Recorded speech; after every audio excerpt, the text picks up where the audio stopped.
He is a champion of students and a firm believer in the potential that we all possess. And, as luck would have it, one of his favorite words is imagine.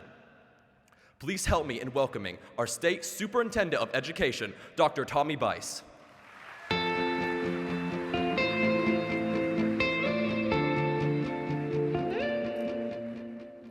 Good morning. It is a real pleasure to be with you today. And at the core of Plan 2020 when it was developed is the term imagine.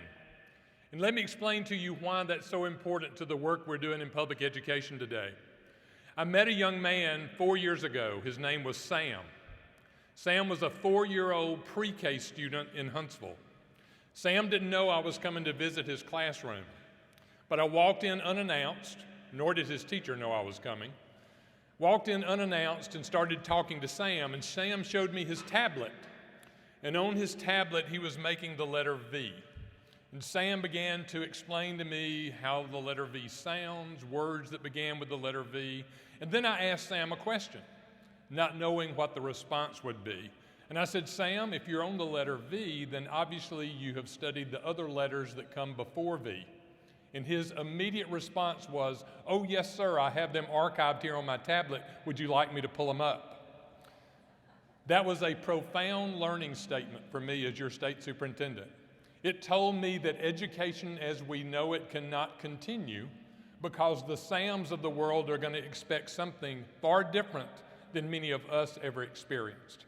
They're going to expect an education where they're engaged, where it's personalized, where their interests can be realized, and there is no greater place in public education where that is alive and well than in career and technical education. And I want to thank you for making that wise choice as students to become involved in career and technical education. You are our future.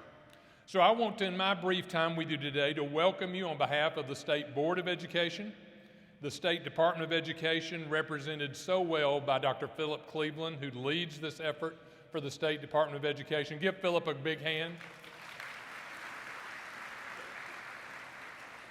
But our role in this context at the state level is to do several things that I want you to imagine with me. Imagine school as an experience not restricted by time and place. And what I mean by that is learning can happen in lots of different places, not necessarily just at the schoolhouse. Imagine a policy environment where we encourage innovation and creativity and allow safe space for risk and failure. For far too many years, we've held our teachers and in effect held you captive by putting so many restrictions on what education can look like. But we're learning every single day that when we unleash that creativity in classrooms across the state, our teachers, along with students and parents and community members, are coming up with innovative ways to do things we would have never thought of before. And we want to continue to promote that.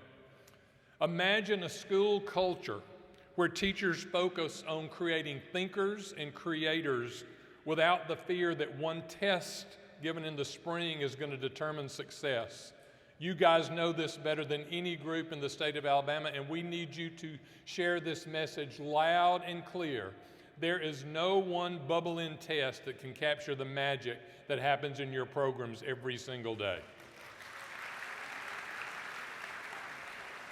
And imagine a learning environment where learning is the constant and time is the variable, knowing that's going to disrupt school as we know it. But there's thousands of you in this room today, and every one of you is unique and individual, and we can no longer continue to do school as if you're all the same and we educate you in batches based on your birth dates and send you through school like widgets. We need to individualize and personalize, which means some of you may spend 4 years in high school, some of you may spend 3, some of you may mean 5, and that's all okay, as long as we're meeting the needs of our students. But on a first-hand basis, I'm going to end with this. And these are experiences I've had just in the last several weeks. Imagine a class in an Alabama high school designing and building a drone to survey crops and determine the level of infestation of pests, and then taking that same drone and equipping it with the ability to put pesticides across that crop based on where the pests need to be eradicated the most, saving the farmer and the industry lots of money. That is happening today in Alabama classrooms. Imagine a rocketry team building a rocket, winning the state championship, the national championship, and the international championship in rocketry. That's happening and did happen right here in the state of Alabama.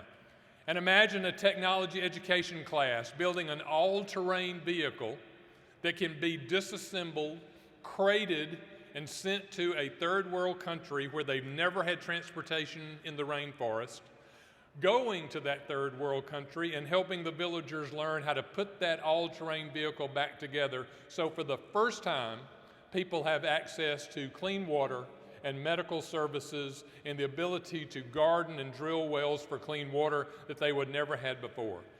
Classes in the state of Alabama are doing that every day.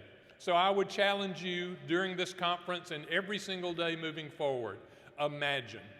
Imagine your future. Imagine public education in the state of Alabama only restricted by our unwillingness to imagine what can be and not allowing any obstacle that may be present currently to stand in our way to be there. I congratulate you on this unbelievable gathering of leaders for the future of the state of Alabama. I am more encouraged today than I have ever been as a public educator to see this group of young people come together to be the next leaders of the state of Alabama. And I wish you well in your conference. Real quickly,